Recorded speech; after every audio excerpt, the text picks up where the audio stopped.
ధర గాని పెరిగిందనుకోండి, ప్రతి ఒక్కరు ఫ్యూచర్‌లో ఇంకా పాడి రైతులు గాని అందరైతే మేపలేరండి. చాలా కష్టం బర్రెలు మేపాలంటే చిన్న పనైతే కాదది.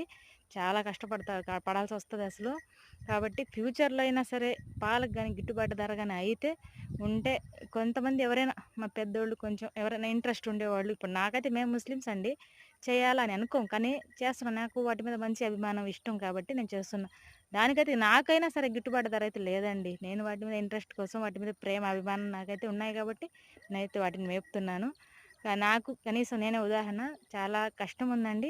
కనీసం గిట్టుబాటు ధర అయితే లేదు పాలకి. ఇంక తప్పదు చేస్తున్నా నాకు ఆ ఫీల్డే మంచిది అనిపించింది. చేసుకుంటా ఉన్నాను. ఇష్టపడి కష్టం చేస్తున్నానండి నేను. అంతే. ఇష్టం ఉంది గాబట్టి అంత కష్టాన్నైనా చేస్తా. వచ్చిన కాడికి ఆదాయం అనుకుంటా, ఇంక చేసుకుంటా వాటి మీద అభిమానంతోటి మంచిగా, ప్రేమగా వాటినైతే సాకుకుంటున్నానండి. దయచేసి అందరూ ఈ వీడియోనైతే అందరూ షేర్ చేయండి. పాడి రైతులకు హెల్ప్ చేయండి.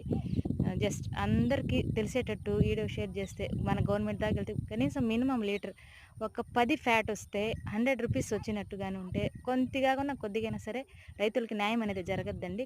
కనీసం దయచేసి అందరూ ఈ వీడియో అయితే షేర్ చేయండి. అందరూ నా ఛానల్ అయితే సబ్స్క్రైబ్ చేసుకోండి ప్లీజ్. ఇది మా హుండీ బుడ్డి అండి చూడండి. ఇదైతే అస్సలు మేదండి. కొద్దిగా వాటర్, కొద్దిగా మేత అయితే కావాలి దీనికి. తలకాయ నొప్పి చేసేస్తుంది ఇది. చూడండి ఇక్కడే వాటర్ ఉండాలి దానికి. పక్కన కొంచెం వాటర్ తాగుతా గడ్డి అయితే మేస్తుంది. ఇది చూడండి రాణి అండి. ఇది చక్కగా పాపం మేస్తుందండి. అటు ఇటు కదలదు. పాపం బిడ్డ మంచిగా మేస్తుంది రాణి అయితే. దానికి రాణి అన్నట్టే అది ఉంటుందండి. ఈ హుండీ బుడ్డేనండి. అస్సలు నిలవదు. తలకాయ నొప్పి చేసేస్తుంది. హాయ్ అండి. ఇంటికైతే వెళ్తా ఉన్నాము. ఇంకా 6:30 అయితే టైం అయిపోయింది. ఇంకా ఇంటికి తోలుకొని వెళ్తా ఉన్నాను. చూడండి మీరు కూడా అవి కూడా ఇంటికి వెళ్తా ఉన్నాయి. వెళ్ళేటప్పుడు ఫాస్ట్గా అయితే ఇంటికి చాలా ఫాస్ట్గా వెళ్ళిపోతాయండి. వచ్చేటప్పుడు అయితే అటు ఇటు వెళ్ళేసి నన్ను పరిగెత్తేసి చాలా టెన్షన్ పెట్టిచ్చేస్తాయి. ఇప్పుడైతే ఇంటికైతే చాలా చక్కగా కామ్గా నీట్గా అయితే వెళ్ళిపోతాయి. చూడండి ఎట్లా వెళ్తున్నాయో మీరు కూడా చూడండి. చూడండి ఎంత ఫాస్ట్గా నడుచుకుంటూ వెళ్తా ఉన్నాయి వాటి పిల్లల కోసం ఫాస్ట్గా. ఇప్పుడు ప్రస్తుతానికి అయితే నేను హుండీ బుడ్డిని రాణిని రెంటినైతే తోలుకొచ్చి మేపాను ఇక్కడ.